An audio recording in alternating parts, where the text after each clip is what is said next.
नमस्कार, आप देख रहे हैं आज शंखनाद और मैं हूं आपके साथ श्वेता सिंह। और आज हमारे साथ बिहार में हो रहे शिक्षकों के साथ दुराचार और दुर्व्यवहार को लेकर हमारे साथ शिक्षक जुड़े हैं। तो मैं आपको मिलवा दूं, हमारे विशेष कार्यक्रम में मौजूद हैं बिहार से अश्वनी पांडे जी, राहुल झा जी, सौरभ कुमार जी और अमित विक्रम जी। बहुत बहुत स्वागत है सौरभ जी, राहुल जी, अश्वनी जी, अमित जी, आप सभी का आज शंखनाद में। अश्वनी पांडे जी, सबसे पहले मैं आपसे जानना चाहती हूँ कि शिक्षकों को बिहार सरकार राज्य कर्मचारी का दर्जा क्यों नहीं दे रही है? ये आपका जो ये सवाल है बहुत वाजिब सवाल है कि राज्यकर्मी का दर्जा क्यों नहीं। लेकिन सारा जो ये है उसी पे आके रुक जाता है। राज्यकर्मी बनाने के बाद बिहार सरकार दो तरीके से खेलती है हम लोगों के साथ। जब कोई सुविधा देना होता है तब कहती है कि नगर निकाय के ये कर्मी है, पंचायती राज के कर्मी है। और जब नाम लेना होता है, निर्वाचन आयोग वगैरह में अपना हलफनामा देना होता है, तब हमें कहते हैं कि नहीं, हमारे गवर्नमेंट का एम्प्लॉय है। राज्यकर्मी बनाने में सरकार को समस्या ये है कि बहुत सारी सुविधाएं जो है, जो हम लोगों के साथ छलावा हुआ है, वो स्वतः आके फिर इनका ये तिकड़म चल नहीं पाएगा। इसलिए इनके जो अधिकारीगण हैं, जो बैठे हुए हैं सचिवालयों में, वो जन कल्याणकारी योजनाएं आजकल कम बनाते हैं और नौटंकी में ज्यादा रहते हैं। तो उसी का एक ये मतलब क्या कहते हैं, उन्हीं के दिमाग का उपज हम लोग हैं कि हम लोग सरकार के लिए काम करते हैं लेकिन राज्यकर्मी नहीं है। ये बहुत बड़ी विडंबना है। जी बिल्कुल, मैं सौरभ जी आपसे जानना चाहती हूँ कि क्या बिहार में शिक्षकों को वेतन समय से मिलता है? देखिए मैम, जो अभी सर बता ही रहे थे कि राज्यकर्मी को लेकर बात हो रहा था, तो हमें ये कहना है कि अगर पहला नंबर तो आप राज्यकर्मी नहीं मानते हैं, ठीक है?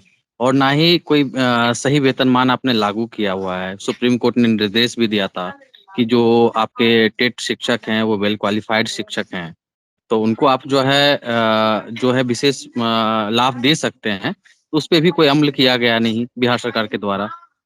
और जो फाइनली वेतन का बात होता है, तो कई बार शिक्षकों को अपने ही वेतन के लिए 2 महीने 3 महीने का लंबा इंतजार करना होता है। उनको वेतन समय से मिल नहीं पाता है। और कितना बार तो ऐसे देखा गया है कि शिक्षक जो है अपने वेतन के लिए ही सचिवालय हो गया, अपने जिला स्तर के जो कार्यालय हैं शिक्षा विभाग के, वहाँ उन भवनों के चक्कर काटते रहते हैं। सरकार द्वारा कई बार कहा जाता है कि हम जो है शिक्षकों को समय से वेतन देने के लिए प्रयासरत हैं। लेकिन अभी आप खुद मान लीजिए कि अभी दिसंबर का महीना चल रहा है और लास्ट एंड पे है। कितने ही शिक्षकों को अभी अक्टूबर का और नवंबर का वेतन नहीं मिला है। और कई जिले में तो नवंबर का वेतन भुगतान हुआ भी है, कई में नहीं भी हुआ है, और कितने में तो अक्टूबर का भी भुगतान नहीं हुआ है। तो ये अलग-अलग तरह का जो नीति है सरकार का, वो शिक्षकों को आप तो एक बेहतर स्केल दे नहीं रहे हैं। उस जो स्केल दे भी रहे हैं, वो भी समय से नहीं दे रहे हैं। और इन सब बातों को लेकर हम लोग जो भी शिक्षक हैं, जो भी शिक्षक संगठन है, सभी लोग यही डिमांड कर रहे हैं कि आप हमें राज्यकर्मी का जो दर्जा है, वो आप हमसे सारा वर्क ले ही रहे हैं, जितना भी वर्कलोड है। अभी आज इलेक्शन चल रहा है नगर निकाय में, हमारे ज़्यादातर शिक्षक साथी जो हैं, नगर निकाय चुनाव में व्यस्त हैं। जबकि आज रविवार है, जब आप उसको अपना कर्मचारी नहीं मानते हैं, तो उनसे फिर कार्य लेने की ज़रूरत क्या है? तो फिर आप जब लाभ देने की बात आती है, जब आप कहते हैं कि जो है हमारे हाथ में कुछ नहीं है, तो नगर निकाय के शिक्षक हैं, तो जब काम लेने का वक़्त आता है, तो फिर आप काम कार्य कैसे लेने लग जाते हैं? तो फिर वहाँ पे भी छोड़ दीजिए ना कि ये नगर निकाय के शिक्षक हैं, उनको छोड़ दिया जाए। अभी आप खुद देखिएगा कि कितने सारे जो हैं बहालियों को लेकर सरकार बोलती है, प्रधान शिक्षक की बहाली है, जो है या नए शिक्षकों की बहाली होनी है। तो सरकार ने 2020 नियमावली जो बनाया, उसमें बोला था कि जो है हम जो है इस सारे पद को प्रोन्नति से भरेंगे। तो वो सब बातें जो होती है, जो नियमावली निकालते भी हैं, वो पता नहीं किस लिए निकालते हैं, जब उसपे कोई कार्रवाई होता ही नहीं। वो नियमावली निकाला गया किस लिए, मुझे समझ में नहीं आया कि उसपे एक भी उस नियमावली का एक अक्षर भी अमल नहीं किया गया सरकार के द्वारा। वो निकला और फिर उसको अब पता नहीं बनाए, उसको कबाड़ के डब्बे में डाल के फेंक देंगे, फिर नया बनाएँगे।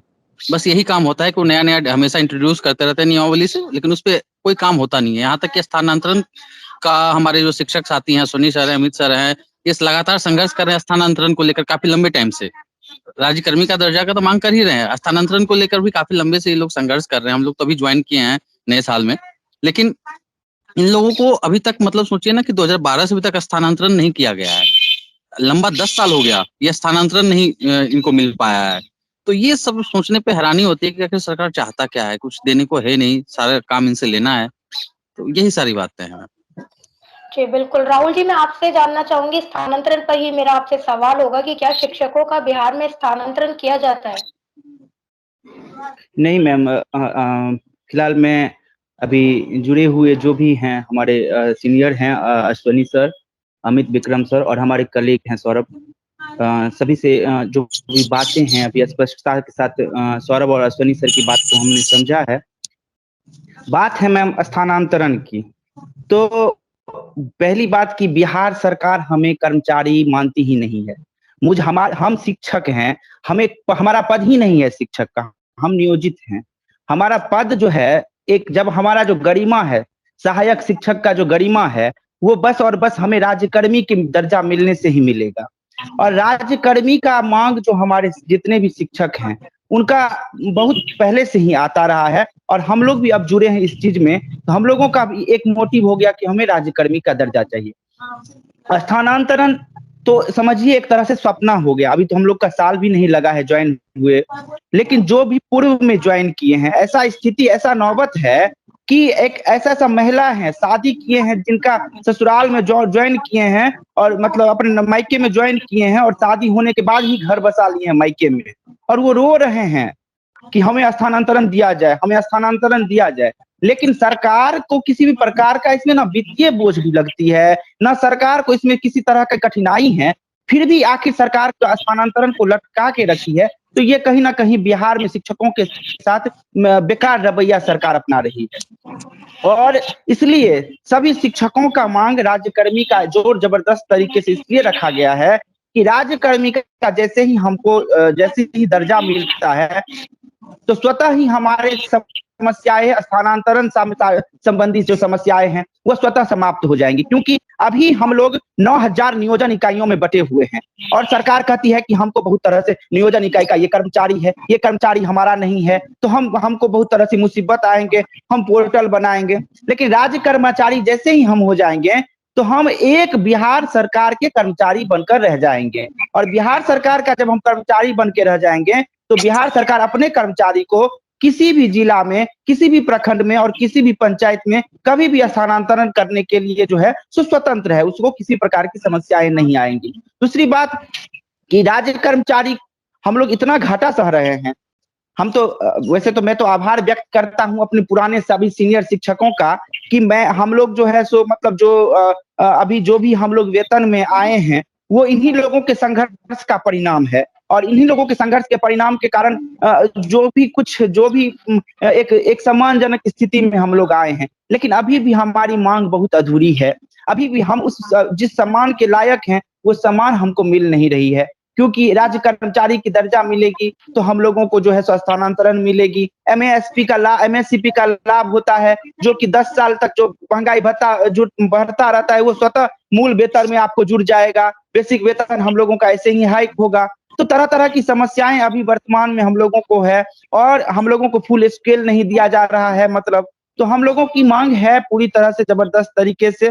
और हम लोग अब तो टीईटी शिक्षक में हमारे सर लोग हैं ही, और हम लोग भी इन लोगों के साथ नए टीईटी शिक्षक अभी 45,000 ज्वाइन किए हैं, हम लोग भी इन लोगों के साथ जुड़कर इस मुहिम में जोर शोर से आगे मजबूती से बात को रखेंगे, ताकि हम लोगों की आवाज सरकार सुन सके। जी बिल्कुल। अमित जी, मैं आपसे जानना चाहूंगी कि प्रधान अध्यापक के पद को प्रमोशन भर्ती से भरने की बात कही गई थी नियमावली 2020 में, क्या शिक्षकों का प्रमोशन किया गया है? देखिए, जो प्रधान शिक्षक का पद है प्राथमिक विद्यालयों में, उसको प्रमोशन से भरे जाने का कोई बात नहीं था। प्रमोशन से भरा जाना है मध्य विद्यालयों में प्रधानाध्यापक का पद। 2020 नियमावली या कह लिए 2012 से ही जो नियमावली बनी, उसमें था बेसिक ग्रेड, स्नातक ग्रेड और मध्य विद्यालयों का प्रधानाध्यापक ग्रेड। तो मध्य विद्यालयों के जो शिक्षक स्नातक ग्रेड में 5 साल प्रशिक्षित वेतनमान में सेवा पूरी कर लेते, उनको मध्य विद्यालय में प्रधानाध्यापक बनाना था।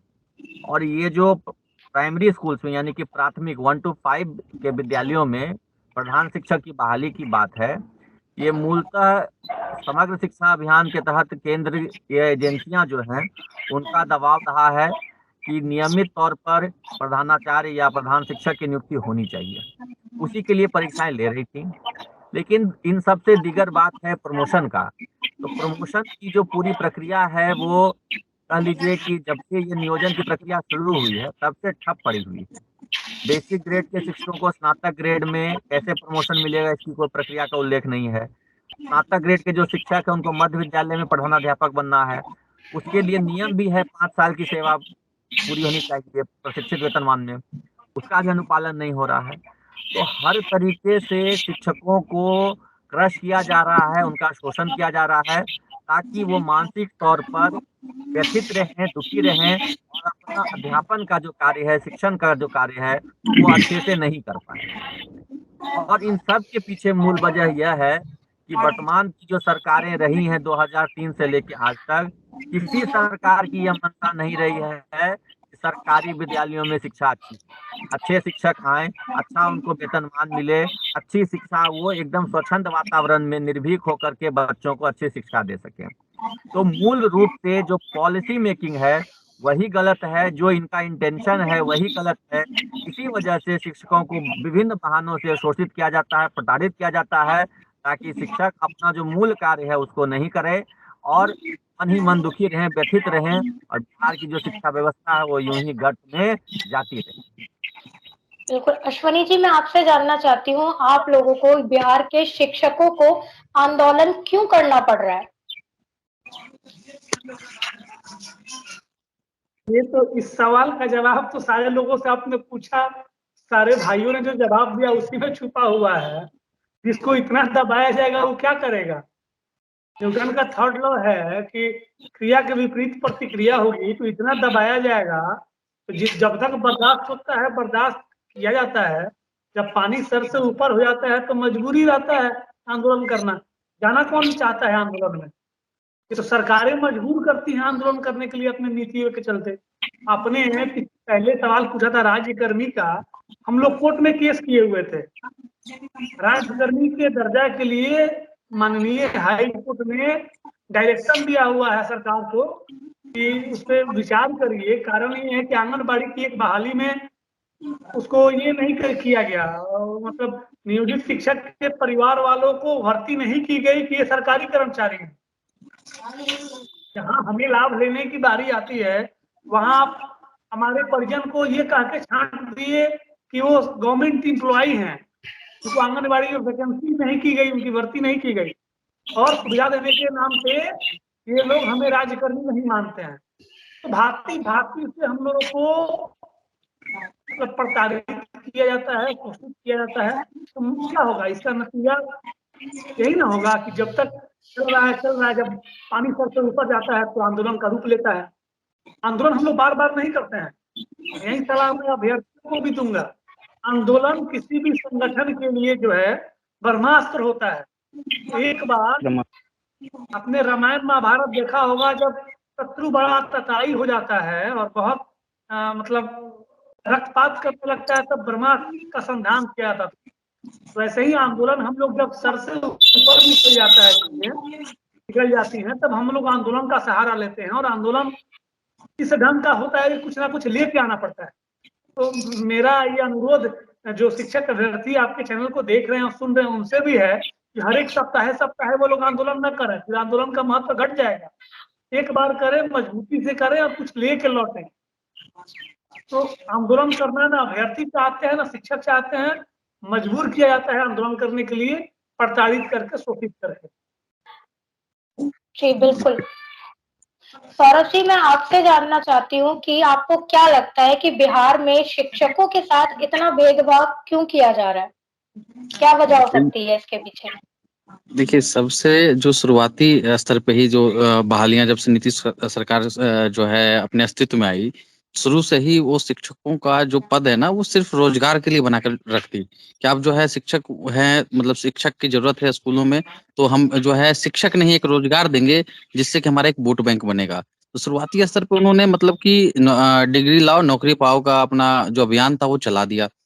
उसके बाद वही चीज जो है उन पे भारी पड़ने लगी। उन्होंने जो मेन जो बहालियां थी उसको क्लोज करके उसको डेड कर दिया, उस कैडर को ही डेड कर दिया। और कैडर को डेड करने के बाद जो है जैसे तैसे बहालियां करने लगी। लेकिन जब 2010 में जब केंद्र सरकार ने जो है सभी शिक्षकों के लिए टेट पास अनिवार्य कर दिया कि अगर आप शिक्षक बनना चाहते हैं तो आपको टीईटी पास होना चाहिए। उसके बाद एक संघर्ष जो है हमारे जो साथी हैं, अश्वनी सर हैं, अमित सर हैं, सब जो हैं, इन्होंने संघर्ष, वहां से इन लोग का संघर्ष शुरू होता है। इन्होंने फिर वहां से जो फाइट किया टेट शिक्षकों के लिए, टीटी संघर्ष वहां से स्टार्ट होता है। वहां पे एक अलग तरह से शिक्षक जो है क्वालिफाइड शिक्षक आ रहे थे, वो टीटी पास होकर फिर मेरिट जो भी इन्होंने प्रक्रिया बनाया था, नई प्रक्रिया का गठन किया था कि आपको ऐसे बहालियां करनी है, तो उसके अनुसार ये लोग आए। लेकिन उसके बाद भी इन लोगों को वही जो वेतन था 4000 5000 इन्होंने जो मंथली मानदेय तय किया था वही देने लग गए। तो इसको लेकर फिर ये संघर्ष स्टार्ट हुआ था। लेकिन लास्टली जो है इन लोगों का जो संघर्ष रहा 14-15 में, तो वो दिक्कतें स्कूल में ये हो रही थी कि जो पुराने शिक्षक थे उनको लगभग 60,000 70,000 80,000 वेतन मिल रहा था।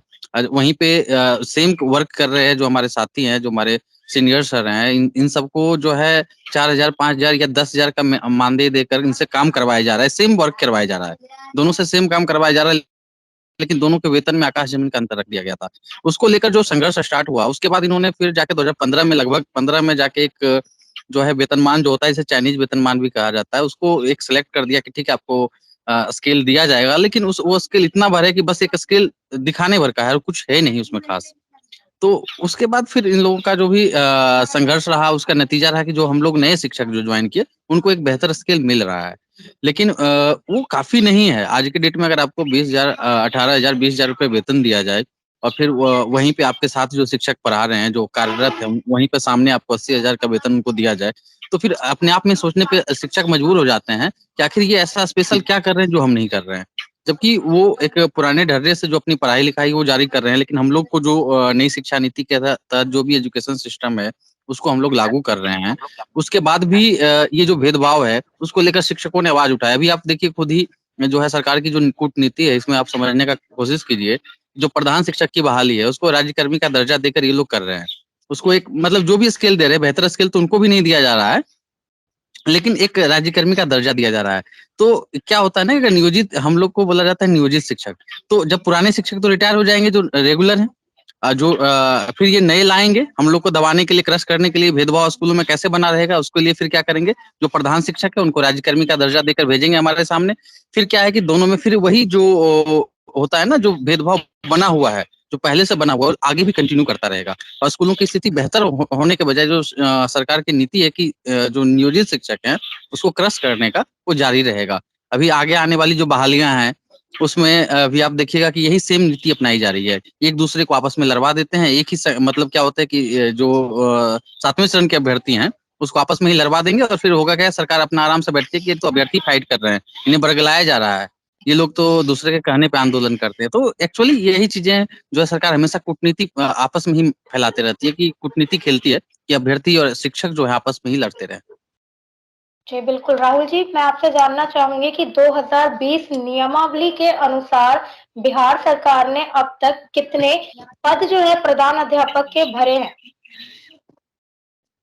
मैम एक्चुअली 2020 जो नियमावली है उसके तहत समथिंग 80,000 का, 80 से 82,000 का सीट था, मूल कोटि का जो सीट होता है, पद सृजन किया गया था।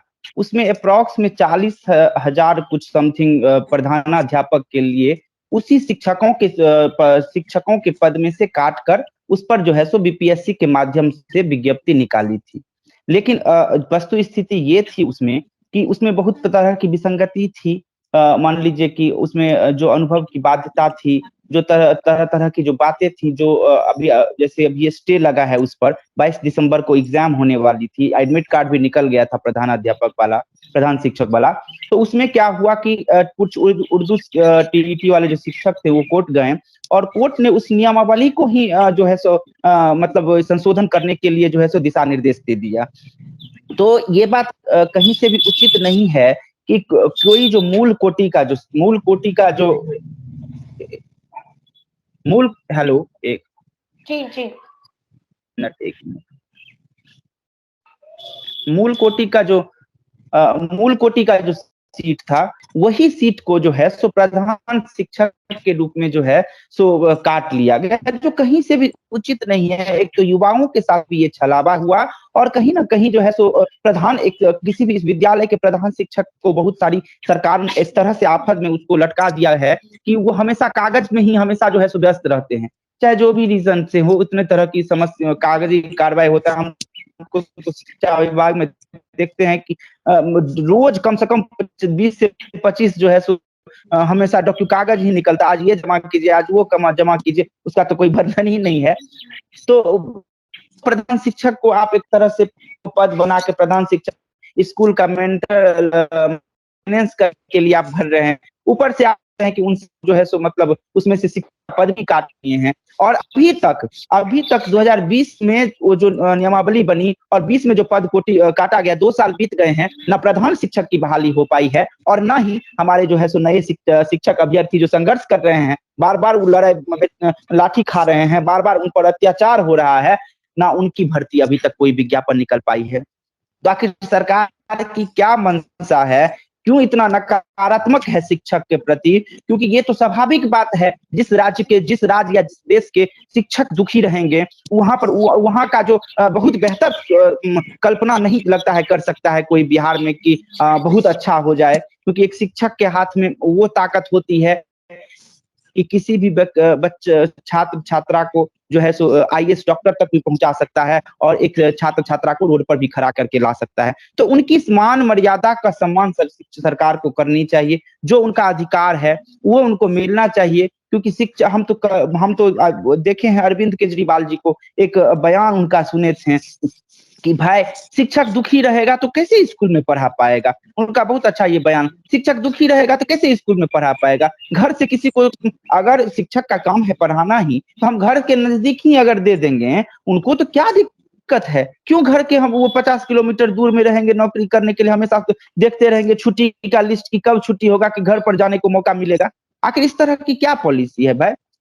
तो किसी प्रकार इस प्रकार से सरकार हमेशा जो है सो छलावा, हम लोग तो खुद देखे हैं 17 में बिहार टीटी के आयोजन करवाती है, लड़ाई लड़ते लड़ते 19 में विज्ञापन देती है, और लड़ाई लड़ते लड़ते जो है सो 22 में जो है सो नियुक्ति करवाती है, और हाँ ज्वाइन करवाती है, और उसमें भी लड़ाई करते करते फिर जो है सो अगस्त सितंबर में वेतन चालू करती है। तो सरकार का यही पॉलिसी है, बिना लड़े हुए शिक्षकों को, बिना संघर्ष किए हुए शिक्षकों को, चाहे वो सोशल मीडिया पर करना हो संघर्ष, चाहे कोर्ट के स्तर पर करना हो संघर्ष, या सड़क के स्तर पर संघर्ष करना हो, बिना संघर्ष किए हुए इस बिहार सरकार में, खास करके आदरणीय मुख्यमंत्री नीतीश कुमार जी के राज में जहां तक देखने को मिलती है, वहां पर हमको लगता है शिक्षकों को कुछ भी नहीं मिला है अभी तक। जो भी मिला है वो उनको उनके संघर्ष के परिणाम है।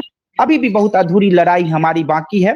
अब तो हम सर लोगों के साथ आ गए हैं हम लोग भी, और हम लोग मजबूती के साथ हर मोर्चे पर जो है सो लड़ाई लड़ेंगे एक साथ होकर, ताकि हम लोगों का जो उचित अधिकार है वो मिल सके। जी मैम। बिल्कुल। अमित जी, मैं आपसे जानना चाहूंगी कि राज्यकर्मी का दर्जा अगर शिक्षकों को मिल जाता है तो इससे शिक्षकों को क्या फायदा होगा? राज्यकर्मी का दर्जा मिल जाने से जो बहुत सारे इश्यूज हैं, जैसे कि ट्रांसफर को लेकर के है, प्रमोशन को लेकर के है, एमएससीपी का लाभ यानी एसीपी का जो लाभ होता है, और भी जो छुट्टियों के संचयन होने का प्रोसेस है, वो सारी जो विभाजनकारी या विभेदकारी नीतियां हैं राज्य के अन्य कर्मियों और शिक्षकों के बीच में, उन नीतियों पर विराम लग जाएगा। और बहुत सारी ऐसी सुविधाएं हैं, जैसे मान लीजिए अगर कोई शिक्षक चाहता हो उनके बच्चे केंद्रीय विद्यालय में पढ़ें, तो उसको स्टेट गवर्नमेंट एम्प्लॉय कोटा से नहीं मिलता है एडमिशन। कोई अगर चाहे कि हमें इंश्योरेंस बेनिफिट्स हैं या फिर मेडिकल बेनिफिट्स हैं जैसे अदर स्टेट गवर्नमेंट एम्प्लॉयज को मिलते हैं, वो मिले, वो नहीं मिलता है। ट्रांसफर तो खैर नहीं ही मिल रहा है, वो आप बार बार चर्चा हो चुकी है।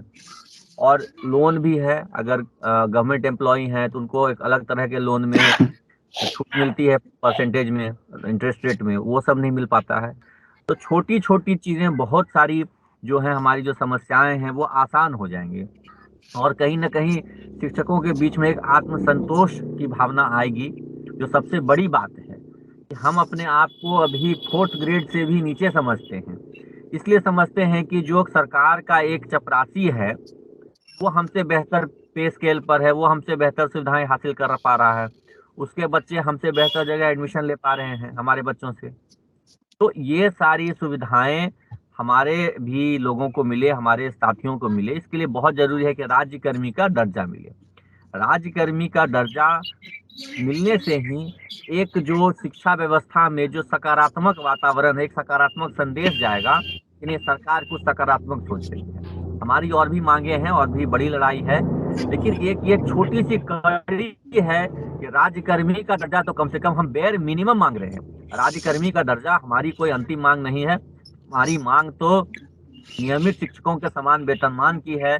जैसे कि अदर स्टेट्स में आप झारखंड चले जाइए, उत्तर प्रदेश चले जाइए, सब जगह पैरा शिक्षक या शिक्षा मित्रों की बहाली हुई थी, लेकिन 2011 के बाद टीईटी परीक्षा का जब से आयोजन होने लगा, शिक्षा का अधिकार कानून लागू हुआ, उसके बाद से सभी राज्यों ने रेगुलर कैडर में बहाली की।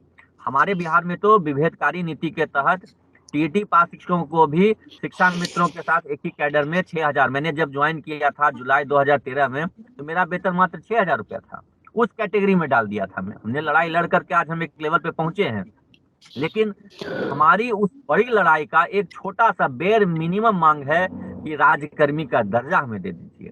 तो एक संतोष तो होगा कि चलो सरकार कुछ सकारात्मक सोच रही है, हम और मन लगा करके विद्यालयों में पढ़ाएंगे, हम और अच्छी शिक्षा देंगे। जो ट्रांसफर नहीं मिलने के कारण जो हमारे साथी बता रहे थे कि महिलाओं को विशेष करके दिक्कत है, पुरुषों को भी उतनी ही दिक्कत है। पुरुष भी अपने घर परिवार को छोड़ करके मतलब सैकड़ों किलोमीटर दूर बसे हुए हैं। मुझे पता है कि मेरे घर के बगल से साथी अररिया में 350 किलोमीटर दूर में है। पटना की कई सारी महिलाएं, कई सारे पुरुष अररिया किशनगंज में पोस्टेड है। स्वयं राहुल झा जी जो उपस्थित, इनका घर दरभंगा है, ये किशनगंज में पोस्टेड है। तो कितनी बड़ी विपदा है ऐसे साथियों के साथ, न अपने परिवार को समय दे पा रहे हैं, न बाल बच्चों को समय दे पा रहे हैं, तो इतने टेंशन में है। ये सब समस्याएं, मानसिक तनाव से आजादी मिल जाएगी, मुक्ति मिल जाएगी अगर राज्यकर्मी का दर्जा मिलता है। और सबसे बड़ी बात जो मैं बार बार कह रहा हूं कि एक सकारात्मक संदेश जाएगा शिक्षकों के बीच कि सरकार उनके लिए कुछ बेहतर सोच रही है, और हम भी अपने पूरा तन मन लगा करके बेहतर शिक्षा देंगे। बिहार का उत्तरोत्तर विकास होगा, गुणवत्तापूर्ण शिक्षा बच्चों को मिलेगी, मन लगा करके खुशी खुशी हम लोग। बिल्कुल अश्वनी जी, मैं आपसे जानना चाहूंगी कि बिहार के शिक्षकों के लिए कौन सा विकल्प सबसे बेहतर है? केवल राज्यकर्मी का उन्हें दर्जा मिल जाए या फिर सुप्रीम कोर्ट के आदेश के अनुसार पारा 78 लागू हो? ये आपने बहुत बड़ा सवाल कर दिया है, बहुत छोटा सवाल नहीं। बहुत सारे लोग पारा 78 का मुहिम चल रहा है आजकल। ये लोग तो बाद में आए हुए हैं, अमित विक्रम जी हैं, उनको पता होगा पारा 78 कहाँ से आया और कैसे आया। बहुत लड़ना पड़ा था उस समय, हम लोग की जान भी जा सकती थी। आज तो बहुत लोग पोस्टर दौड़ा रहे हैं। विभागता मखिया जब बोलती थी कोर्ट में, सुप्रीम कोर्ट में, तो बिहार में आग लग जाता था। तो पारा 78 का वैल्यू मुझे पता है। तो वही चीज मैं कह रहा हूँ कि ब्रह्मास्त्र जो है ना, छुपा कर रखा जाता है, दिखाया नहीं जाता कि मेरे पास ये अस्त्र है। आजकल शिक्षक संगठन इतने कुकुरमुत्ते की तरह हो गए हैं कि छोटी छोटी इशू को, अपने अस्त्र को लोग प्रदर्शित करने लग रहे हैं। अरे हम टीईटी शिक्षकों का वो बहुत बड़ा अस्त्र है, उसको छुपा के रखिए, सही समय पे उसका संधान करिए और सारे ये को तोड़ दीजिए। कहे आज तक लोग चुप था? अगर ऐसा है तो, और वो तोड़ना भी होगा तो हम ही लोग तोड़ेंगे, इंतजार कीजिए। सब चल रहा है ना। पारा 78 भी उतना ही जरूरी है और राज्यकर्मी भी उतना ही जरूरी है। दोनों को अलग करके आप नहीं देख सकती हैं। पारा 78 में बेटर पे स्केल की बात कही गई है, और राज्यकर्मी में जैसे अभी हालिया अमित विक्रम जी ने गिनाया, राहुल झा जी ने गिनाया, बहुत सारे साथियों ने गिनाया, बहुत सारा उसमें है। ये अगर राज्यकर्मी का दर्जा हमें मिल जाता है तो बहुत सारी गैर वित्तीय मांगे हैं जो बहुत जरूरी है। जैसे ट्रांसफर पे अभी आप लोग बात कर रहे थे, मैं उसको एक कड़ी और जोड़ के देखता हूँ कि सामाजिक जो ये सामाजिक मुद्दों को माननीय मुख्यमंत्री जी उठाते हैं, जिसमें दहेज बंदी, शराब बंदी वगैरह वगैरह है, उसी में उन्होंने कहा था कि वृद्धजनों की सेवा कीजिए, अपने माँ बाप का ख्याल रखिए, सास ससुर का ख्याल रखिए। क्या कोई सास ससुर का ख्याल रखेगा? क्या कोई माँ बाप का ख्याल रखेगा? जो दरभंगा से किशनगंज नौकरी कर रहा होगा, वो अपना नौकरी देखे या अपने बेटा होने का फर्ज निभाए। आपका सही बात। सामाजिक दायित्व आपने जो दिया, समाज से डिमांड किया, उसको पूरा करने में तो सबसे बड़ा बाधक आप ही बन रहे हो। सरकार अगर संजीदा होती, मान लिया कि बिहार पिछड़ा स्टेट है, हम लोग बदनाम किया जाता है शिक्षकों को केवल पैसे से मतलब रखते हैं। हम शुरू से कहते आए हैं, बाकी लोगों का नहीं पता है, मैं व्यक्तिगत रूप से कहता हूं कि सरकार अगर शिक्षा और शिक्षकों के प्रति संजीदा रहती तो बुलाती और बुला के कहती कि देखिए वित्तीय स्थिति हमारी ठीक नहीं है, पैसा हम बहुत नहीं दे सकते, बाकी गैर वित्तीय मांगों पे ट्रांसफर देने में सरकार को किया जाता था, राज्य कर्मी देने में सरकार को किया जाता है, बाकी जो छोटी छोटी ईएल है, मातृत्व अवकाश, पितृत्व अवकाश, जिससे एक कर्मचारी अपने आप को सिक्योर समझता है, वो सारी चीजें देने में किया जाता है। पहला ऐसा सरकार है जो अपनी बहाली भी खुदे किया, कभी पीठ थपथपाया यही बहाली करके, बहुत अच्छा किए, और जब ये घर का फांस बनने लगा तो आज सवाल उठता है कि नहीं शिक्षक योग्य नहीं है, अयोग्य है, ये है वो है। हमारे होंगे अयोग्य, अयोग्य तो यूपीएससी से भी लोग आ जाते हैं। 22 मार्च को जब जनता कर्फ्यू लगा था ना, तो एक जगह के जिलाधिकारी सफलतापूर्वक जनता कर्फ्यू लगने के बाद जुलूस निकाल दिए, वो तो यूपीएससी से आए थे। कर्फ्यू इसलिए लगा था कि सोशल डिस्टेंसिंग का पालन हो, लेकिन वो जुलूस निकाल दिए। तो अलग अलग चीजें हैं। देखिए 100% प्योर कहीं नहीं होता है, मानते हैं कि 10-5% हमारे में भी लफंडर लोग आ गए होंगे, लेकिन ऐसे ही थोड़े आ गए हैं। आपने जो नियमावली बनाई, जो तरीका अपनाया, उस तरीके से वो आए हैं। अगर शिक्षकों पे सवाल उठेगा, बड़ा दोषी तो बिहार सरकार है, माननीय मुख्यमंत्री हैं, क्योंकि उन्हीं की सोच है ये नियोजित शिक्षक। तो कहने का सेंस ये है कि केवल शिक्षकों पे मर दिया जाता है कि हम ही दोषी हैं, हम ही शिक्षा व्यवस्था को बदनाम किए हुए हैं, खराब किए हुए हैं, जबकि सच्चाई ये है कि शिक्षा के सबसे छोटे कड़ी हम लोग हैं। हम लोग इम्प्लीमेंट करते हैं। अनेकों समस्याएं होने के बावजूद आप जाएं और जाके समाज में सर्वे करें। मैं सारे मीडिया चैनलों पे, नेशनल मीडिया पे भी बैठ के कहता हूं कि आप जाके देखें, गांव में सर्वे करें कि जब से टेट शिक्षक आए हैं, शिक्षक गुणवत्ता में वृद्धि हुई है। तो कम से कम आप ये जो अभी प्रधान शिक्षक की बात बीपीएससी से हो रही थी, सरकार का अच्छा कदम था, लेकिन उस अच्छे कदम को भी इतना ना बैरियर लगा लगा के उसमें इतना बदमाशी किया गया था कि कोई कंपटीशन था ही नहीं। जो योग्य हैं, जो डिजर्व करते हैं, वो फॉर्म भर ही नहीं सकते थे। और इससे ज्यादा हम क्या बोले, इससे ज्यादा बोल नहीं पाएंगे। तो होता ये है कि आप बेहतर कदम था आपका, वैसे ही आप शिक्षकों में भी करिए ना। आप हम लोग का भी एग्जाम ले लीजिए, लेकिन आप रास्ता क्यों रोकते हैं? आप ये पद डाइंग करके कैडर खत्म कर देना, ये कहां तक उचित है, कहां तक जायज है? आपको लगता है कि नहीं अश्विनी पांडे योग्य नहीं है, अमित विक्रम योग्य नहीं है, सौरभ योग्य नहीं है, राहुल जी योग्य नहीं है, तो आप ले लीजिए ना, हमारे एक और एग्जाम ले लीजिए। एग्जाम लेके हमें हमारा जो अधिकार है वो दीजिए। उस अधिकार इससे होगा कि हमारे शिक्षकों के बीच भी कंपटीशन की भावना आएगी, वो पढ़ेंगे, अपने में गुणवत्ता लाएंगे। तो सरकार कुछ करना चाहती है नहीं, हमेशा वो अपने आप को बचाने के लिए नया नया प्रोपेगेंडा खड़ा करती है, हम लोग को आपस में लड़ाती है और लड़ा के अपना उल्लू सीधा करती है। यही है। तो पारा 78 भी उतना ही जरूरी है और राज्यकर्मी भी उतना ही जरूरी है। दोनों हमारा संवैधानिक अधिकार है और इसे सरकार को देना ही पड़ेगा। आज दे, कल दे, परसों दे, देना ही पड़ेगा। सौरभ जी, मैं आपसे जानना चाहूंगी कि बिहार में शिक्षा का स्तर नीचे क्यों है? देखिए मैम, उसके अलग अलग कारण हैं। जो सबसे पहला कारण गिनाया गया है कि आप जो हमारे शिक्षक हैं वो दूर से आ रहे हैं, उनका जो है उनका स्थानांतरण नहीं मिलने के कारण वो घर से दूर होकर अपना शिक्षा व्यवस्था किसी तरह कंटिन्यू कर रहे हैं कि उनको जॉब करना है, तो कंटिन्यू किए हुए हैं। पहला तो कारण ये है कि आप जो शिक्षक बहाल किए हुए हैं, ठीक है, उस पे आप जो है अपना जो भी प्रक्रिया अपनाया आपने, ठीक है, आप बहाली किया है, लेकिन उसमें जो शिक्षकों की कमी है, लगभग अभी भी 2-2.5 लाख पद खाली हैं शिक्षकों के। आपने वो भरने का कोई कवायद ऐसा तेज किया नहीं है कि जिससे कि बहालियां हो। आप हर साल कहते हैं कि इस साल जो है 2 लाख शिक्षकों के पद भरे जाएंगे। हर एक साल पेपरों में, अखबारों में विज्ञापन निकलता है आपका, लेकिन वैसा कुछ धरातल पे देखने को मिलता नहीं है।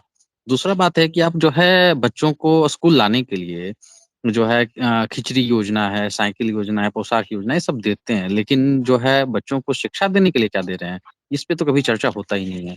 तो मेनली यही मानना है कि अगर इसको सुधारना है, तो आपको साइकिल योजना के साथ-साथ ये भी समझना होगा, बच्चों को किताब टाइमली कैसे मिल जाए। अभी बता रहे हैं आपको कि सरकार जो है कई सारे विद्यालय आप चले जाइए, वहाँ पे बच्चों के पास पढ़ने के लिए किताब नहीं है। तो पढ़े वो फिर अपना जो है एकेडमिक पेपर देंगे कैसे वो? आप खुद सोचिए कि न अब एग्ज़ाम मात्र 1 महीने या 2 महीने दूर है, लेकिन बच्चों तक अभी तक किताब नहीं पहुँचा है। उसके बाद दूसरा ये सोचिए कि जब इम्प्लीमेंट आता है एजुकेशन सिस्टम को सुधारने के लिए जब कोई भी योजना आती है, जब तक वो योजना जो है सरकार कुछ और लॉन्च करती है, लेकिन जो सरकार के अधिकारीगण हैं, उसको जब स्कूल लेवल तक पहुँचाया जाता है, तो उस योजना का विकल्प ही मतलब होता है ना, योजना अलग ही रूप ले लेती है। जैसे हमारे यहाँ भी चहक था। चहक में प्रशिक्षित किया गया शिक्षकों को कि आप जो है बच्चों को जो है खेल गतिविधि में बच्चों को सिखाइए। लेकिन उसका रिज़ल्ट ये निकला कि बच्चों एक मज़ाक के लेवल तक चहक गतिविधि बन के रह गया। और अब धीरे-धीरे फिर उसमें सुधार देखने को मिल रहा है कि जब अधिकारियों को लगा कि चहक जो है सिर्फ़ मज़ाक बन के रह जाएगा, फिर उसपे इम्प्लीमेंट करना शुरू किया, तो जाके फिर धीरे-धीरे कहीं स्कूलों में गतिविधि सही देखने को मिलता है। तो ये होता है कि आप लॉन्च करते हैं, बस आपको लॉन्च कर देना है। लेकिन उसका आपने कभी भी ये नहीं जानने की कोशिश किया कि जो भी हम योजना लॉन्च किए हैं, उसका रिज़ल्ट क्या मिला? आप वो जो है अभी एग्ज़ाम होगा, बिहार बोर्ड का एग्ज़ाम होगा, तो बिहार सरकार सबसे पहले पीठ थपथपाएगी कि हमने पहले ले लिया एग्ज़ाम और समय से रिज़ल्ट दे दिया। लेकिन कभी इन्होंने सोचा है कि ड्यू तक में बिहार के बच्चों को एडमिशन के लिए कितना जो है चप्पल घिसने पड़ते हैं, बहुत जगह उनका एडमिशन तक नहीं हो पाता है। क्यों? क्योंकि इन्होंने शिक्षा व्यवस्था को ऐसा खराब बना रखा है कि कई लोग के दिमाग में ये धारणा बैठ गई है कि अगर बिहार के बच्चे हैं तो ज़रूर नकल से ही पास किए होंगे। यहाँ तक कि अभी आप देखिएगा कि बिहार का एजुकेशन सिस्टम, तो जो ग्रेजुएशन के छात्र हैं 2019 में मतलब कि उन्होंने क्या बोलते हैं 2017 के लड़के हैं। 2017 में उन्होंने फर्स्ट ईयर में एडमिशन लिया था। अभी वो सेकंड ईयर की परीक्षा के लिए फाइट कर रहे हैं सड़कों पे। आप खुद सोचिए कि कितना बढ़िया सिस्टम है कि सेकंड ईयर का पेपर कब 22 में वो सेकंड ईयर की परीक्षा के लिए फाइट कर रहे हैं सड़कों पे।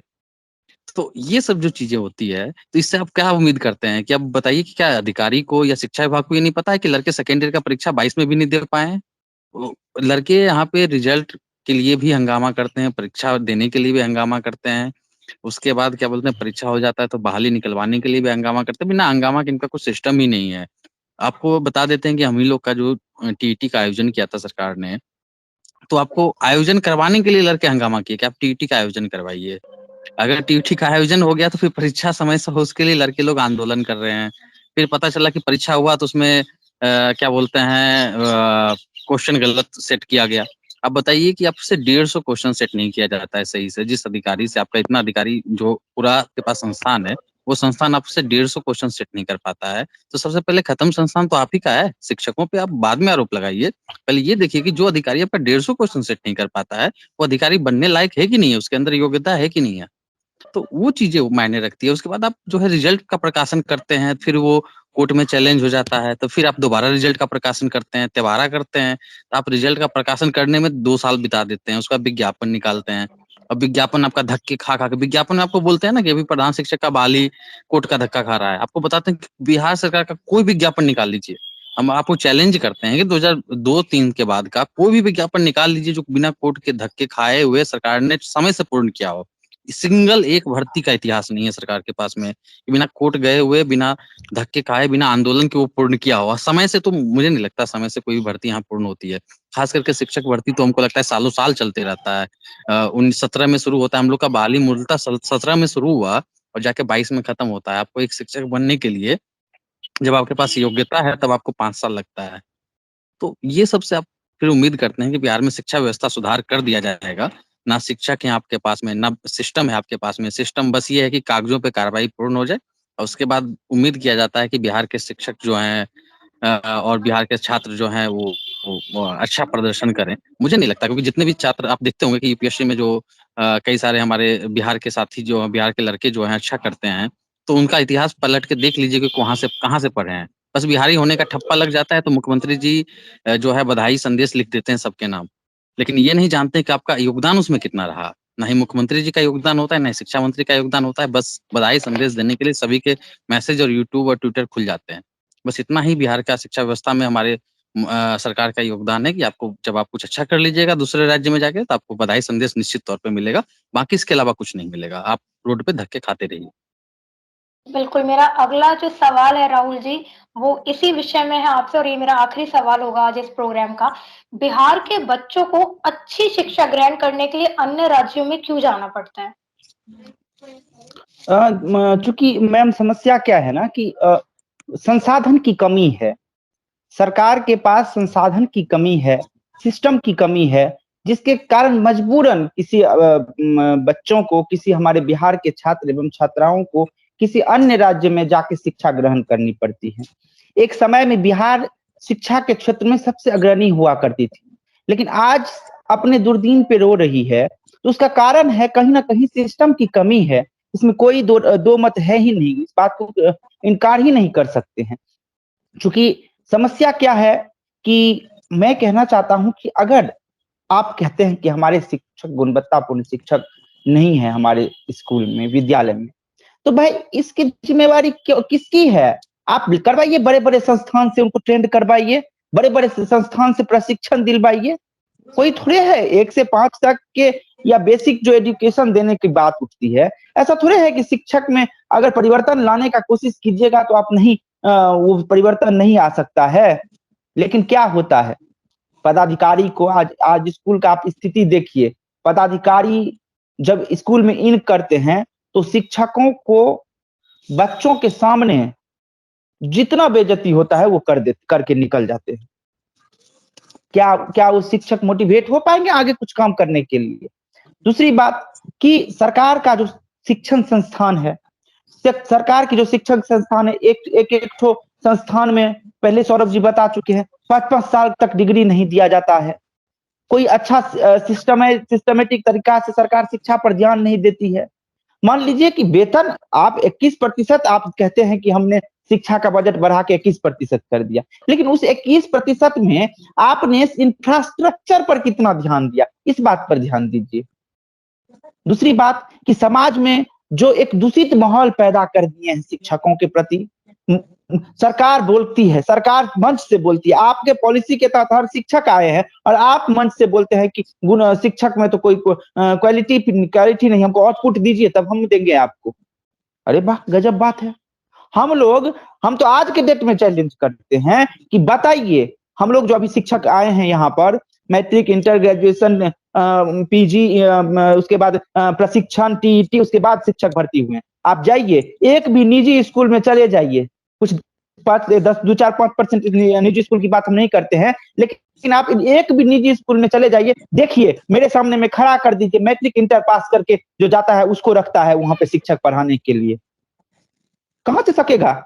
लेकिन सरकार ने इतना कुत्सित मानसिकता समाज में विकृत पैदा कर दिया है कि लोगों के मन में एक तरह से बैठ चुका है कि सरकारी स्कूल में थोड़ी शिक्षक कुछ आता है।